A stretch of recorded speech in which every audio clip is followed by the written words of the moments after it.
All right, Brush Monkeys, we've had a pretty good couple of weeks of palette cleansers after painting all those Chaos Demons. But I'm afraid this week there will be blood.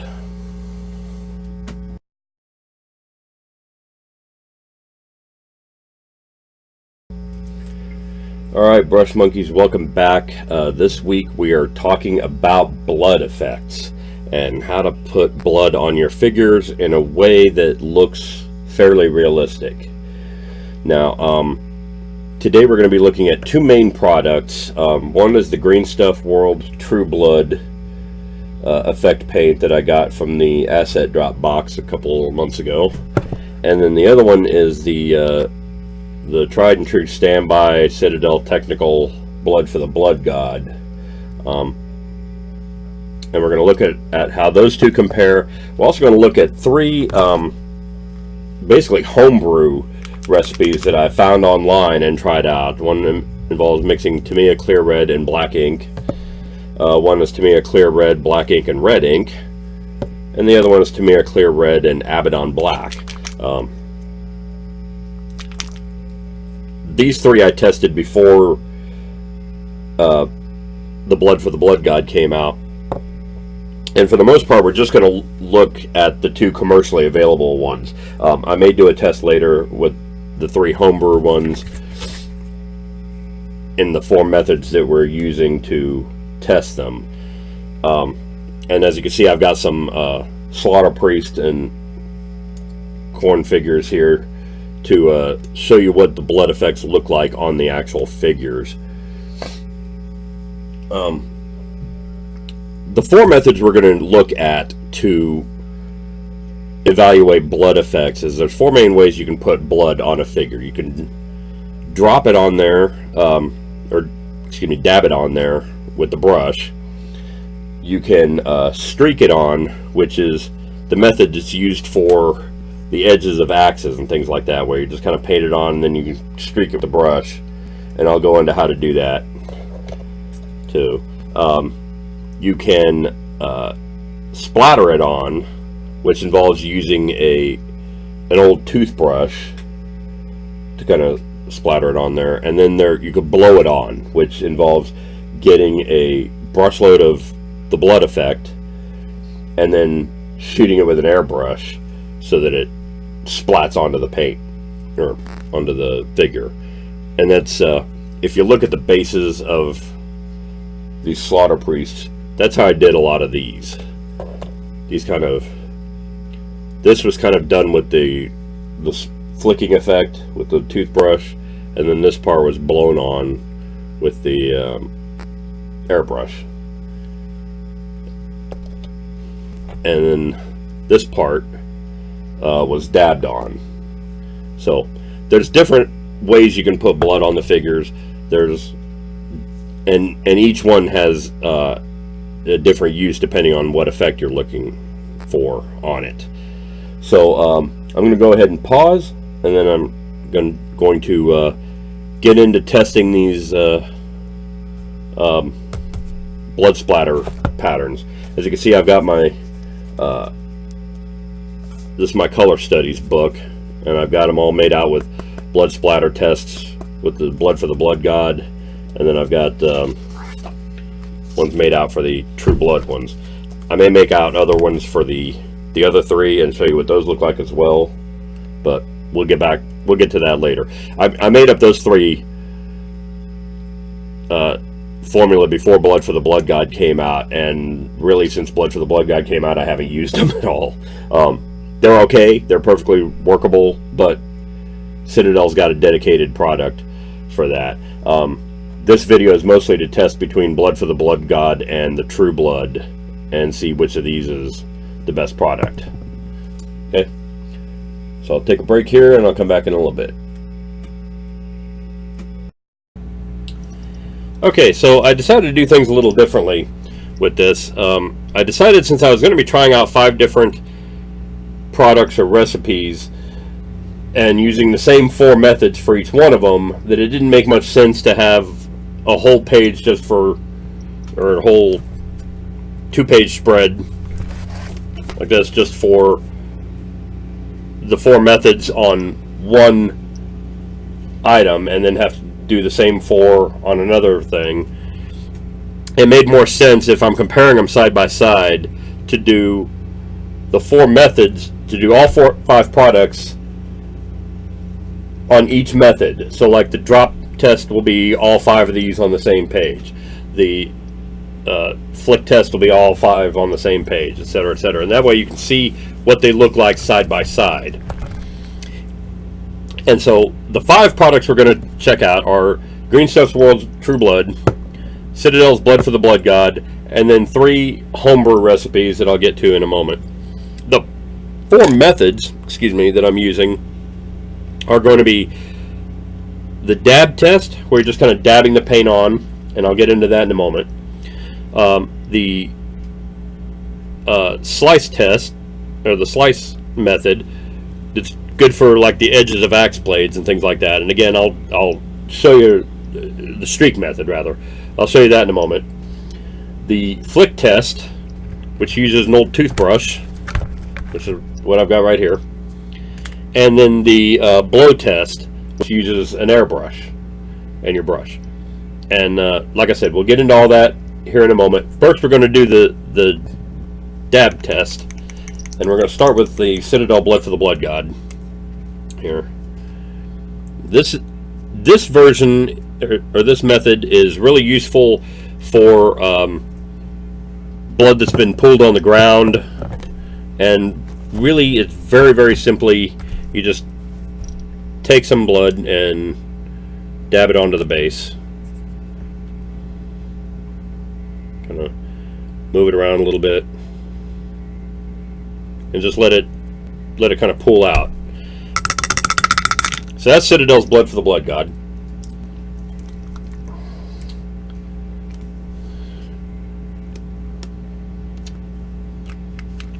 Green Stuff's World's True Blood looks a little bit brighter. Looks a little more like fresh blood. Blood for the Blood God looks a little more like a little older blood.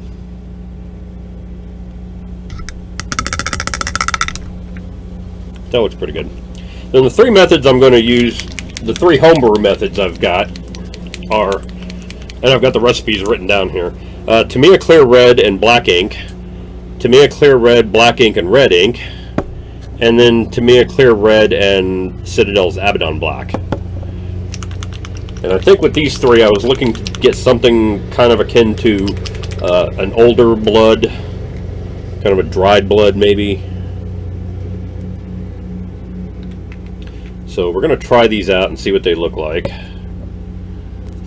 It's been a while since I've used these, because this was almost like the lava plant, or the lava base thing that I had a few months ago, where I was experimenting, coming up with these different methods of doing this, and then as soon as I came up with something that looked like it'd work, Citadel comes out with Blood for the Blood God. So I'd use that instead. Alright, that's the that first one is the Tamiya Clear Red and Black Ink, and that's pretty thin and looks pretty good. It's pretty dark, so I think if it dries that dark, it's going to make for a nice nice dried blood. This one's very dark. This is the Clear Red, Black Ink, and Red Ink, and for some reason looks less red than the other one. Just dabbing that on there, and yeah, it actually looks darker than the Clear Red and Black Ink version. All of these I'm going to show you what they look like while they're wet here, and then I'm going to also let them dry and show you what they look like dry before we move on to the next step. So you'll see, because some of them dry darker than others. Sorry, this one's the Abaddon Black and Tamiya Clear Red really requires a lot of shaking. It's pretty well settled because I hardly ever use it. Okay.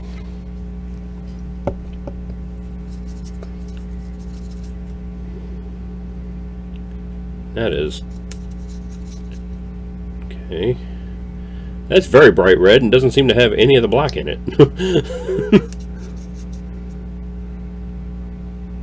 Okay, well. So, there's the dab method when they're all wet. And that will, is good for pooled blood, like if you've got a body laying on the ground, it's just laying there with blood running out of it, and that kind of thing. So we're going to let that dry, and then we'll come back and we'll do the scratch method, and I'll show you what that looks like with these 4 or these 5. And in the meantime, if you're looking to do any kind of research, like some of you may remember that I did a video a few months back about using Pinterest for researching miniature painting and researching what the real thing looks like in order to paint it realistically. If you choose to do that with like crime scene photos or blood splatter analysis photos and that kind of thing, understand that Pinterest's logarithm is such that whatever you search for, Pinterest will try to send you other photos that are similar. So if you go looking up blood splatter analysis to make sure that you're painting your blood splatter on your miniatures in a realistic way, do so with the full knowledge and understanding that your Pinterest feed is going to be horrific for about 3 months afterwards. I found that out when I was painting some Nurgle demons, and I wanted to paint them like different plagues because they were plague bearers. And oh my god, the pictures that came up after I looked up what plague victims look like is just not anything that let me sleep well at night. So keep that in mind if you're doing your Pinterest. If you're doing your research on Pinterest, it's going to be terrifying for a while afterwards. But you will get some good pictures of it and get some good references. So yeah, like I said, I'm going to let that dry, and then we'll come back and take a look at what that looks like, what they look like dried, and then we will move on to the next method of doing blood splatter. Alright, so I will see you soon. Alright, so we're back, and tried to shake up the Tamiya Clear Red and Abaddon Black a little bit. These aren't quite dry yet, but I'm going to move on because I've got a limited amount of time to record here today. But we'll come back to the dried part a little bit later. For right now, if I can just get this thing to cooperate a little bit. There we go. For right now, we will move on to the scratch test. And the scratch test is, this may be a little bit difficult to do this on this palette because the it's really something that's best done on along an axe blade or a sword blade. You can kind of see how the blood has been put on this guy. If I can get him up close, yeah, you can kind of see the blood along his blade there. That's kind of what it is, and it's sort of a combination of the dab test and or the dab method and dry brushing, really. So what you're going to do, and we're just going to kind of paint a axe blade here, you're just going to dab a little bit of the paint along the edge of the blade, and then you're going to kind of scratch it like that. And this is supposed to show how when the axe cut through something, this is the blood that was left behind on the blade. And like I say, just dab it on there, and then you get kind of a streak like that on there. And that's the blood for the blood god. Here's the true blood.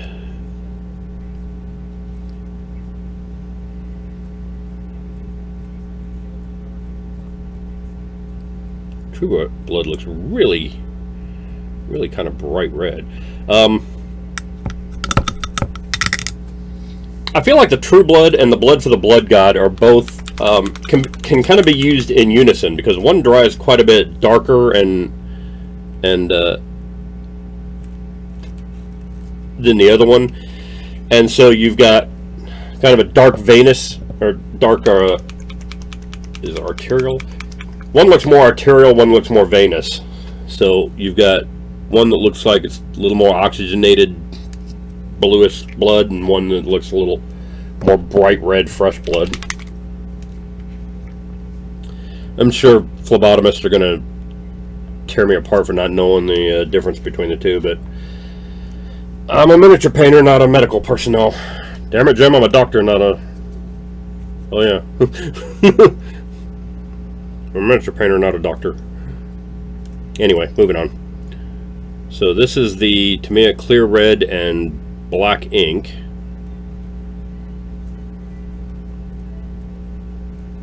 It looks very much more like a dry brush kind of thing. It works okay, it's not fantastic.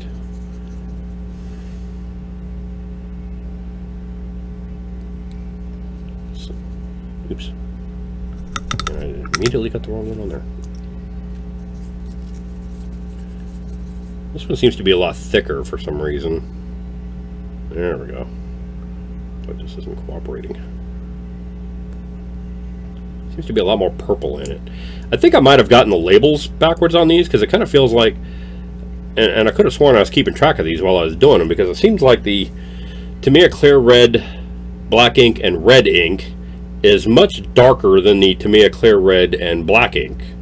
You'd think this would be just the Clear Red and Black ink. That would be the Clear Red, Black ink, and Red ink. That's not what it says on the label, so I'm kind of wondering what's going on there. And then the Tamiya Clear Red and Abaddon Black. Again, for some reason, it's very much lighter than I thought it would be.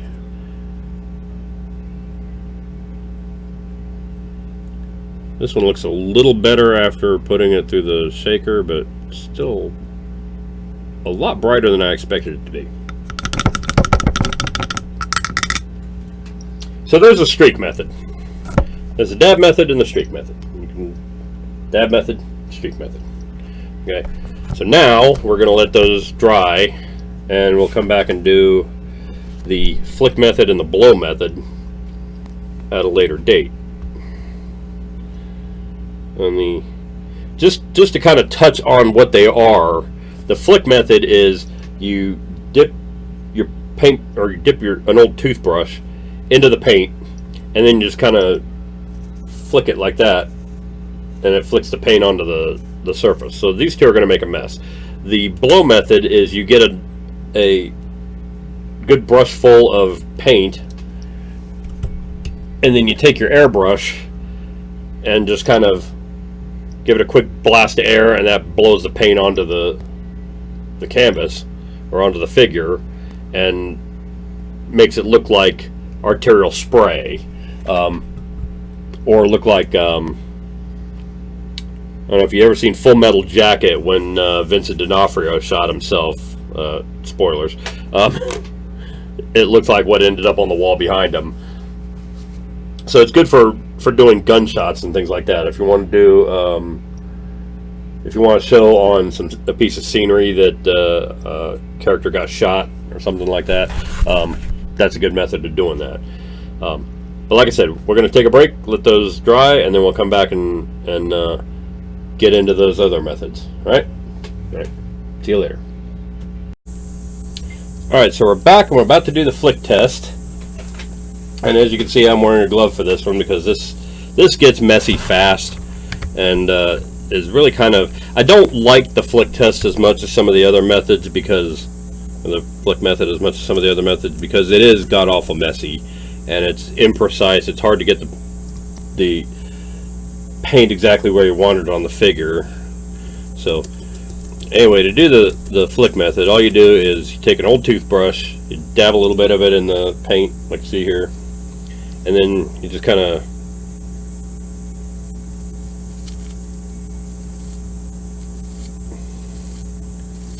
kind of thumbing along there, and it really does make a god-awful mess. You get blood all over. That's why I recommend wearing a glove, because you'll get this junk all over your hands, and you'll look like you're in a crime scene. So it's not necessarily a good thing. But what you get out of this is a really fine. You can see I did it a few times on there, and what you get is like a really fine mist on there. So I mean, if that's the look you're going for, then that's the method you want to use for that. But I've never particularly liked it. It's, like I said, it's kind of gets everywhere. It's not fantastic.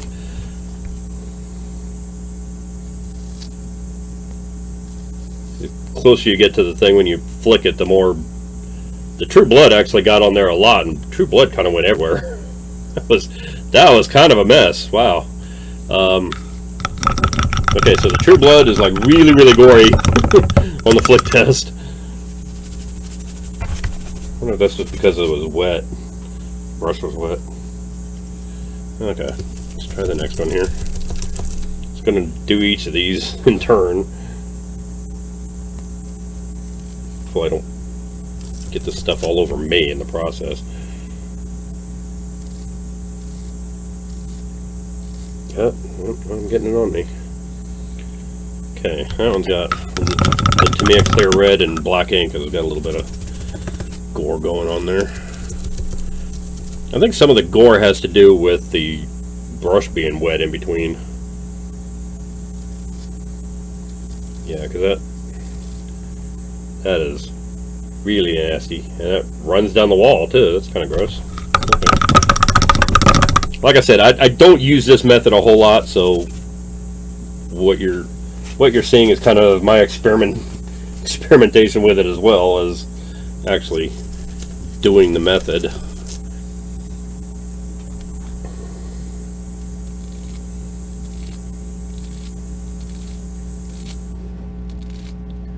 That was a little more controlled. Still not seeing the Abaddon black in that mix, but see if I can get a little more of the Blood for the Blood God on there. That came out the weakest of the bunch. Yeah, there we go. Oh, God. See, and you can see in these that it's really kind of hard to confine it to the space that it's designated for it. So it just kind of goes everywhere. Like I said, it's not one of my favorite methods. I've got the crud all over the brush. Got blood all over the brush, blood all over my hands, blood all over my pants, blood on my arms. Pretty much everywhere except what would have been the figure. So, like I said, not one of my favorite methods, but if you're doing scenery or something like that and you want a big splash of blood on a wall or something, the flick method has its place. It's just, I don't know, like I said, not my favorite method. So that's that. I'm going to let that dry, and then we'll come back and do the blow method with the airbrush, and then we'll wrap up. All right? All right, cool. So now we're down to the last way of doing blood effects on your miniatures, and this is what we're going to call the blow method. If I can get the airbrush to cooperate with me a little bit here. There we go. Alright, just using a cheap little Harbor Freight airbrush. The bottom the feeder just fell off, but you really don't need it for this, because you're actually going to use your brush to do this test. And what you're going to do is you're going to get a little bit of your blood paint on your brush. Get a good size amount of it there. You're going to hold it up in front of your figure, and you're just going to give it a quick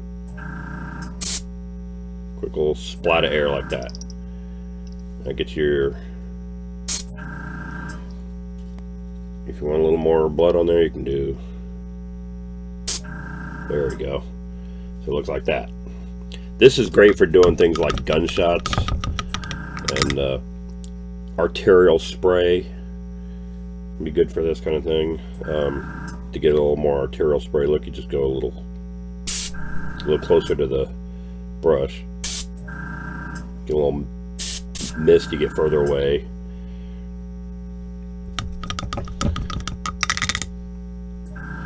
That's really all there is to it. Just get a good amount of your blood effect paint on your brush and give it a quick.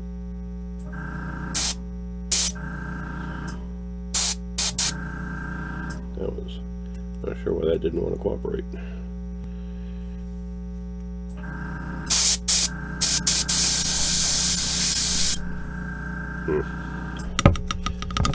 Obviously some of these work better than others. And the more paint you have on the brush, more paint ends up on your canvas, on your figure.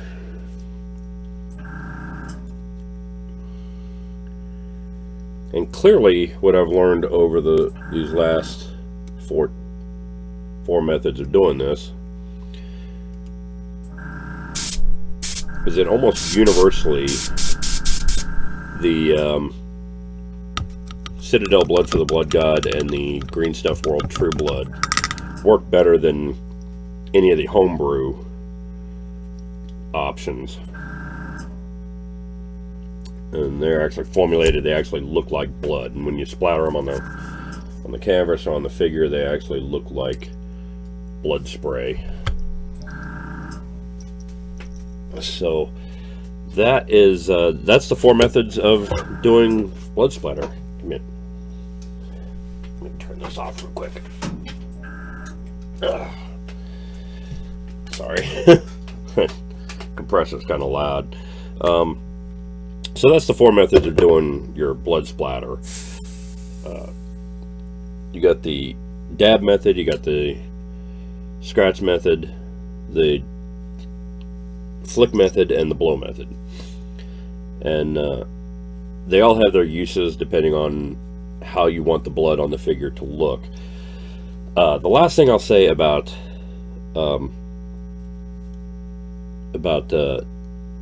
blood splatter is, you may recall a few months back I did a video extolling the virtues of using Pinterest for your research, looking up and you can look up crime scene photos and blood splatter analysis pictures and that kind of thing to see if you got to make sure you're getting your blood splatter accurate on your figure. And if you do that, understand that that is a great resource, but Pinterest's algorithm is such that if you do something like that, whatever you look up, it's going to recommend other pictures based on what you've searched for in the past. So if you're using it to research blood splatter analysis, your Pinterest feed is going to be horrifying for a few months afterwards. So just go into that with the full knowledge that you're going to see some things that you can't unsee. Other than that, there's really not much else I could say about putting blood splatter on figures. I tend to not do it a whole lot. I did it on these guys because the name of the game is Gore Chosen, and so you kind of expect these guys, and you know, they're followers of Khorne the Blood God, and they're fighting in an arena, so you kind of expect them to have blood all over them. I tend to use blood fairly sparingly on the miniatures because, you know, obviously not everybody's going to go into battle just dripping with blood all the time.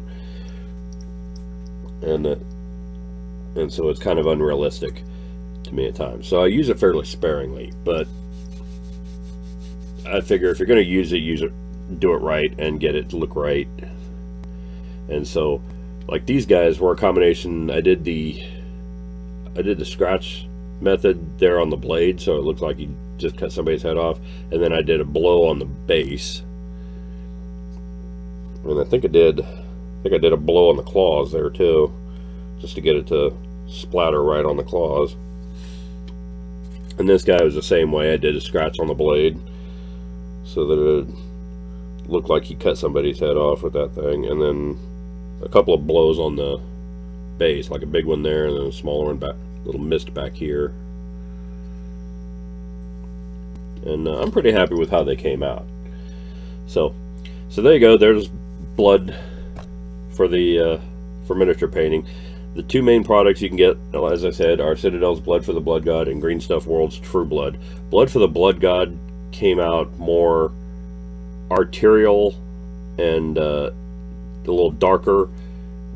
The True Blood comes out a little brighter venous blood.